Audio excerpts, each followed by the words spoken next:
Hi, welcome to MV stock. నేను మీ మధు. ఈ మధ్య ఒక పెయిన్ఫుల్ న్యూస్ విన్నానండి.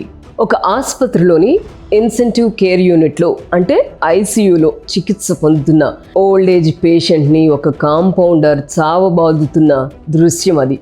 విషయం తెలుసుకున్న సదరు పేషెంట్ రిలేటివ్స్ కంప్లైంట్ చేయడంతో సీసీ కెమెరాలో రికార్డ్ అయిన ఆ బాధాకర సన్నివేశం వెలుగు చూసింది.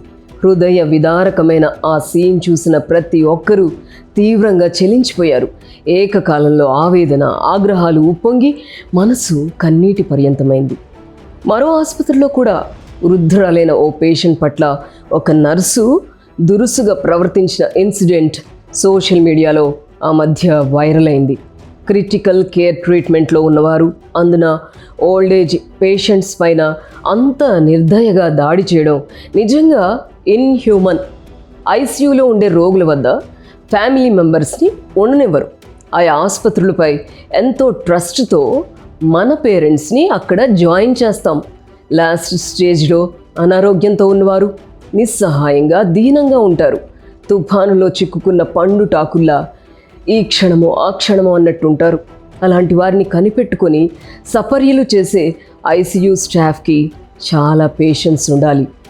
ఇంటాలరెన్స్ అస్సలు పనికిరాదు. ఆ జాబ్స్లో రిక్రూట్ అయ్యే వారి విషయంలో సీరియస్గా స్క్రూటినీ చేయాలి. క్వాలిఫికేషన్స్తో పాటు కైండ్నెస్ కూడా ఉండేవారినే సెలెక్ట్ చేయాలి. రిక్రూట్ చేసిన తర్వాత కూడా వారి వర్కింగ్ స్టైల్ని, బిహేవియర్ని అబ్జర్వ్ చేస్తూ ఉండాలి.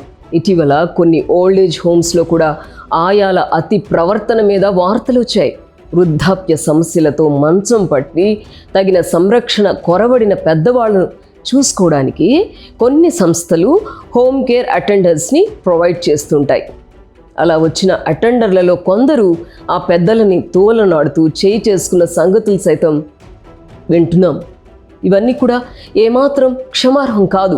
ఈ సెక్టర్లలో పనిచేసే వాళ్ళ ధోరణిపై ఓ కన్నేసి ఉంచాల్సిందే. అదే సమయంలో మనందరం కేర్ఫుల్గా ఉన్నప్పుడే ఇలాంటి దారుణ ఘటనలపై ఫుల్ స్టాప్ పడుతుంది.